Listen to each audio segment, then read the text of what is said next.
Hey everyone, welcome back to Terry's Diverse Horizons, where theology meets curiosity and where awkward dinner conversations become educational.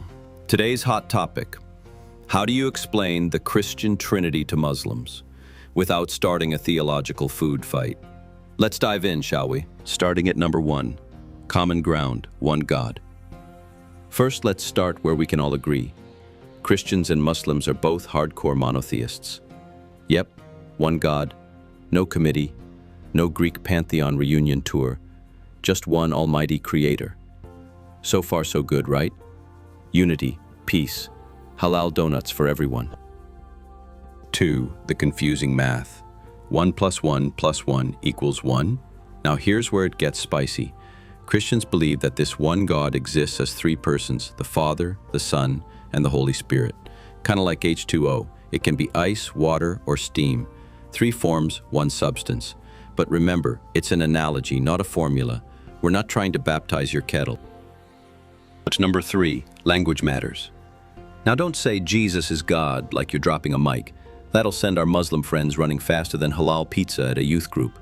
Instead say, Christians believe Jesus is the Word of God made flesh. That sounds more poetic. And fun fact, it actually aligns with Surah 4:171, where Jesus is called Kalimatullah, the Word of God.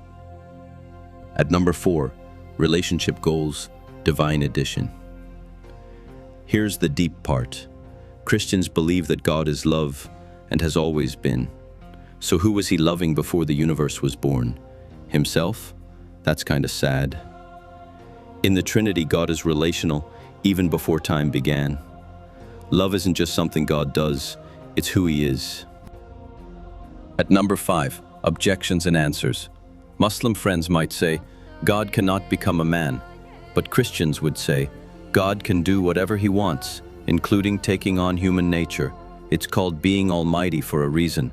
And no, Christians don't believe in 3 gods. That's like saying your left leg, right leg, and your sarcastic sense of humor are 3 separate people. They're all you, just doing different things at the same time. At number 6, the big reveal, different gods. So, here's where we respectfully draw the line in the theological sand. Christians believe in a triune God, Father, Son, and Holy Spirit, 3 persons in one essence. Muslims believe in Tawhid, the absolute, indivisible oneness of Allah. To them, saying God has a son is not just wrong, it's blasphemy. So let's be honest, folks. We're not talking about the same God. That's not disrespect, it's clarity. And finally, the conclusion. Respectfully disagreeing. And that's okay. We can still be neighbors, have meaningful conversations, and argue about who makes better coffee. But let's not pretend we believe the same thing when we don't. Christians worship a Trinitarian God. Muslims worship a Unitarian God. Similar names, different realities.